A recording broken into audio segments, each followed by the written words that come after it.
Самая высокая новогодняя елка в России будет весить 65 тонн. 55-метровое новогоднее дерево установят в Красноярске.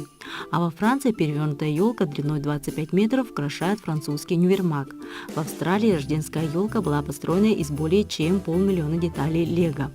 В Литве национальная елка на Кафедральной площади, а в Нью-Йорке экстравагантное открытие рождественской елки в Рокфеллер-центре.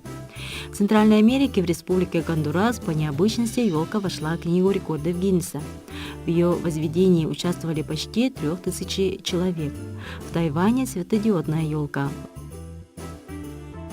Высота самой главной елки в Москве составляет 21 метров. Новогодняя елка в 2019 году наряжена красивыми шарами, бусами, флажками, известными и любимыми персонажами из мультфильмов.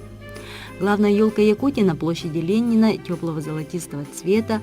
Красавицу елку украсили более 5000 новогодних шаров, 200 снежинок и 200 гирлянд с 36 тысячами лампочек.